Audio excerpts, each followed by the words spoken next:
Olá, meus amigos. Muito se fala em reformas. Reforma da Previdência, reforma política que deve ser feita. Nesta oportunidade aqui eu quero dar aqui uma pequena contribuição, corroborando e concordando sobre tudo que disse em seu livro, Reformas e Governabilidade, este extraordinário político genial Marco Maciel, pernambucano, que ocupou todos os cargos na vida pública. Um cara incrível.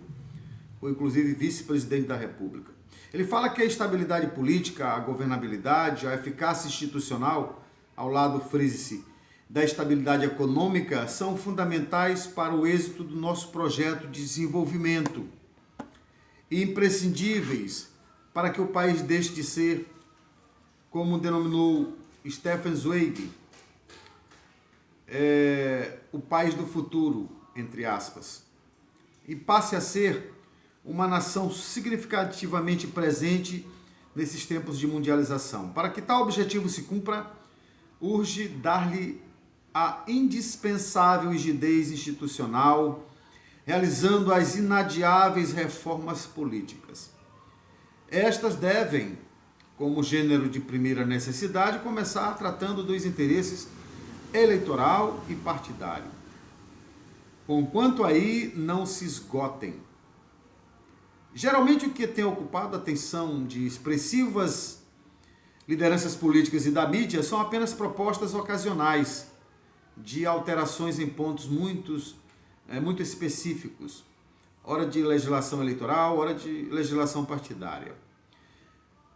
Ao parecer, no entender do Marco Maciel, esta concepção, por seu caráter ilimitado, não se caracteriza como um processo de reformas que, segundo já se disse, são, abre aspas, formas essenciais de mudanças, fecha aspas. E que, de acordo com Sorokin, consiste em mudanças cíclicas resultantes de causas externas ou de antagonismos e conflitos capazes de pôr em risco tanto a estabilidade do sistema político ou econômico, quanto a ordem jurídica ou equilíbrio social. Uma visão razoavelmente pacífica entre os que se dedicam ao estudo da política é a de que os mecanismos, os processos, as práticas e as instituições envolvidas na vida pública constituem sistemas que se influenciam mutuamente. Como sistema, devemos entender não só a definição literal, abre aspas, conjunto de elementos, materiais ou ideias, entre os quais se possa encontrar ou definir alguma relação, fecha aspas. Mas, sobretudo, a concepção sociológica, ou conjunto de elementos de tal modo coordenados que constituem um todo científico, unitário ou corpo doutrinário. Enfim, o todo não é constituído pela soma das partes, mas pela função específica de cada elemento. Ao contrário da física, cuja característica é o equilíbrio no campo social e a estabilidade dos sistemas, pela sua complexidade, não é permanente. São sistemas entrópicos em que o agravamento dos desequilíbrios leva a desajustamentos e crises. Essa peculiaridade nos obriga a distinguir entre os diferentes sistemas que compõem o conjunto do universo político, os que influenciam e os que são influenciados. Em outras palavras, quais são as variáveis condicionantes e quais são as variáveis condicionadas. É evidente que o sistema eleitoral se constitui como variável condicionante do sistema partidário e ambos como variáveis que condicionam o sistema de governo.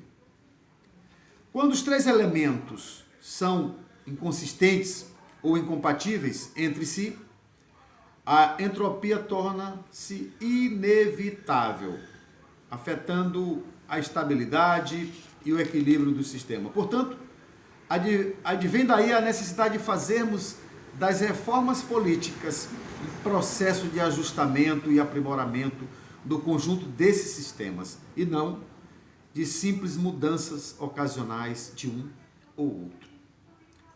Alterações ou mudanças num ou noutro componente do sistema político, como tem sido tradição brasileira, não chegam a constituir uma reforma. Para usar a expressão clássica do filósofo Thomas Kuhn, podem até mudar o componente de um sistema, mas não mudam nem o sistema, nem o seu paradigma. Por isso, corremos o risco daquilo que depreciativamente, porém com certa dose de razão, o historiador José Honório Rodrigues chamou de, abre aspas, reforminhas de conveniências, fecha aspas. É fundamental lembrar, por outro lado, as limitações com que nos defrontamos quando lidamos com o que se convencionou chamar de sistema político. Os recursos de organização do Estado e suas instituições políticas, por mais complexo que seja o país, admitem poucas limitadas opções. Até mesmo por seu caráter dicotômico, cinge-se às seguintes alternativas. Forma de Estado: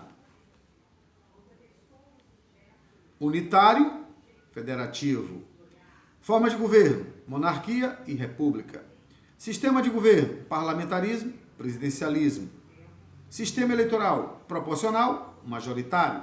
Sistema partidário: bipartidário, pluripartidário. Regime político: democrático, autocrático. Alguém poderá observar que hoje em alguns países já não há mais essa dicotomia com relação a sistemas de governo e a sistemas eleitoral, com efeito no qual, no que se refere a sistema de governo, em alguns países registram-se experiências relativamente recentes do que se tem chamado de presidencialismo, mitigado ou parlamentarizado, do qual a França e Portugal são exemplos. O mesmo se passa a propósito do sistema eleitoral a modelos mistos ou híbridos, apelidados incorretamente de sistema distrital misto, que escolhem os representantes do povo, combinando o sistema eleitoral majoritário com proporcional. Seria a Alemanha talvez o país que talvez mais caracterizaria este tipo. Então, meus amigos, eu estarei aqui no canal da Extravox, sempre fazendo essas observações, dando essa contribuição. Eu procuro pesquisar muito, sou um entusiasta dessas mudanças e sou um admirador do Marco Maciel. Estou estudando muito o Marco Maciel, um homem fantástico e que escreveu, que deu assim uma contribuição ao debate da política brasileira e exatamente sobre a importância das reformas no Brasil. A reforma, de modo geral, é preciso que essas reformas aconteçam. Não, como disse, as reforminhas de conveniência. Não esqueçam de compartilhar, inscreva-se no nosso canal, dê um like e continue doando livros. O nosso maior objetivo é a campanha Doe Conhecimento. Compartilhe o conhecimento, leia e doe um livro. Doe um livro, incentive alguém a ler. Um grande abraço, até a próxima oportunidade.